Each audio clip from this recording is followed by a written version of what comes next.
بسم اللہ الرحمن الرحیم۔ جب بخت نصر بادشاہ نے بیت المقدس کو ویران کیا اور بنی اسرائیل کو قتل و غارت گری کر کے تباہ کر ڈالا تو ایک مرتبہ حضرت عزیر علیہ السلام کا وہاں سے گزر ہوا۔ آپ کے ساتھ ایک برتن کھجور اور ایک پیالہ انگور کا رس تھا۔ آپ ایک گدھے پر سوار تھے۔ تمام بستی میں پھرے لیکن کسی شخص کو وہاں نہ پایا۔ بستی کی عمارتیں گری ہوئی تھیں۔ آپ نے تعجب سے کہا، انا یحیی ھذہ اللہ بعد موتها، یعنی اللہ پاک انہیں ان کی موت کے بعد کیسے زندہ کرے گا۔ اس کے بعد آپ نے اپنی سواری کے جانور کو وہاں باندھ دیا اور خود آرام فرمانے لگے۔ اسی حالت میں آپ کی روح قبض کر لی گئی اور گدھا بھی مر گیا۔ یاد رہے یہ صبح کے وقت کا واقعہ ہے۔ اس سے 70 برس بعد اللہ پاک نے ایران کے بادشاہوں میں سے ایک بادشاہ کو غلبہ دیا اور وہ اپنی فوجیں لے کر بیت المقدس پہنچا۔ اس کو پہلے سے بھی بہتر طریقے پر آباد کیا اور بنی اسرائیل میں سے جو لوگ باقی رہ گئے تھے وہ دوبارہ یہاں آ کر بیت المقدس اور اس کے گرد و نواح میں آباد ہو گئے اور ان کی تعداد بڑھتی رہی۔ اس پورے عرصے میں اللہ پاک نے حضرت عزیر علیہ السلام کو دنیا کی آنکھوں سے پوشیدہ رکھا اور کوئی آپ کو دیکھ نہ سکا۔ جب آپ کی وفات کو 100 سال گزر گئے تو اللہ پاک نے آپ کو زندہ کیا۔ پہلے آنکھوں میں جان آئی، ابھی تک تمام جسم میں جان نہیں آئی تھی۔ بقیہ جسم آپ کے دیکھتے دیکھتے زندہ کیا گیا۔ یہ واقعہ شام کے وقت غروب آفتاب کے قریب ہوا۔ اللہ پاک نے حضرت عزیر علیہ السلام سے فرمایا، تم یہاں کتنے دن ٹھہرے؟ آپ نے اندازے سے عرض کی، 1 دن یا اس سے کچھ کم وقت۔ آپ کا یہ خیال ہوا کہ یہ اسی دن کی شام ہے جس کی صبح کو سوئے تھے۔ اللہ پاک نے فرمایا، تم یہاں 100 سال ٹھہرے ہو۔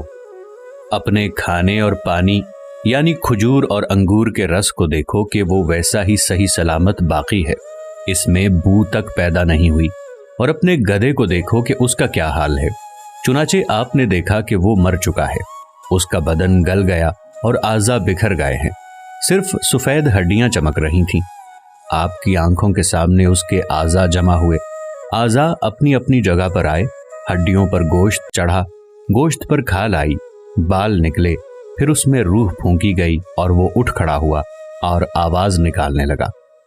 آپ نے اللہ پاک کی قدرت کا مشاہدہ کیا اور فرمایا، میں خوب جانتا ہوں کہ اللہ پاک ہر چیز پر قادر ہے، یعنی یقین تو پہلے ہی تھا، اب عین الیقین حاصل ہو گیا۔ پھر آپ اپنی اس سواری پر سوار ہو کر اپنے محلے میں تشریف لائے۔ اس وقت سر اقدس اور داڑھی مبارک کے بال سفید تھے، جبکہ عمر وہی 40 سال کی تھی اور کوئی آپ کو پہچانتا نہ تھا۔ آپ اندازے سے اپنے مکان پر پہنچے۔ ایک کمزور بڑھیا ملی جو نابینا ہو گئی تھی، وہ آپ کے گھر کی باندی تھی اور اس نے آپ کو دیکھا ہوا تھا۔ آپ نے اس سے پوچھا، یہ عزیر کا مکان ہے؟ اس نے کہا، ہاں، لیکن عزیر کہاں ہے؟ انہیں تو غائب ہوئے 100 سال گزر گئے۔ یہ کہہ کر وہ خوب روئی۔ آپ نے فرمایا، میں عزیر ہوں۔ اس نے کہا، سبحان اللہ، یہ کیسے ہو سکتا ہے؟ آپ نے فرمایا، اللہ پاک نے مجھے 100 سال موت کی حالت میں رکھ کر پھر زندہ کیا ہے۔ اس نے کہا، حضرت عزیر علیہ السلام مستجاب الدعوات تھے، جو دعا کرتے تھے قبول ہوتی تھی۔ آپ دعا کیجئے میری آنکھیں دوبارہ دیکھنا شروع کر دیں تاکہ میں اپنی آنکھوں سے آپ کو دیکھوں۔ آپ نے دعا فرمائی تو وہ عورت بینا ہو گئی۔ آپ نے اس کا ہاتھ پکڑ کر فرمایا، خدا کے حکم سے اٹھ۔ یہ فرماتے ہی اس کے معذور پاؤں درست ہو گئے۔ اس نے آپ کو دیکھ کر پہچانا اور کہا، میں گواہی دیتی ہوں کہ آپ بے شک حضرت عزیر علیہ السلام ہیں۔ وہ آپ کو بنی اسرائیل کے محلے میں لے گئی۔ وہاں ایک محفل میں آپ کے بیٹے موجود تھے جن کی عمر 118 سال کی ہو چکی تھی۔ وہیں آپ کے پوتے بھی تھے جو بوڑھے ہو چکے تھے۔ بڑھیا نے محفل میں پکارا، یہ حضرت عزیر علیہ السلام تشریف لائے ہیں۔ محفل والوں نے اس عورت کو جھٹلایا تو اس نے کہا، مجھے دیکھو، ان کی دعا سے میری حالت ٹھیک ہو گئی ہے۔ لوگ اٹھے اور آپ کے پاس آئے۔ آپ کے بیٹے نے کہا، میرے والد صاحب کے کندھوں کے درمیان سیاہ بالوں کا ایک ہلال یعنی چاند تھا، جس میں مبارک کھول کر دکھایا گیا تو وہ موجود تھا۔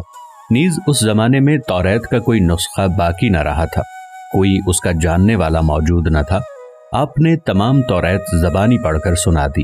ایک شخص نے کہا کہ مجھے اپنے والد سے معلوم ہوا ہے کہ بخت نصر کی ستم انگیزیوں کے بعد گرفتاری کے زمانے میں میرے دادا نے توریت ایک جگہ دفن کر دی تھی۔ اس کا پتہ مجھے معلوم ہے، چنانچہ اس پتے پر کوشش کر کے توریت کا وہ دفن شدہ نسخہ نکالا گیا، اور حضرت عزیر علیہ السلام نے اپنی یاد سے جو توریت لکھائی تھی اس سے مقابلہ کیا گیا تو ایک حرف کا فرق نہ تھا۔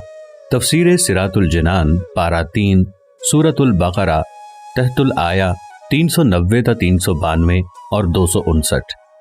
اس واقعے کو اللہ پاک نے پارہ 3 سورۃ البقرہ کی آیت نمبر 259 میں اس طرح بیان فرمایا ہے، جس کا مفہوم کچھ یوں ہے۔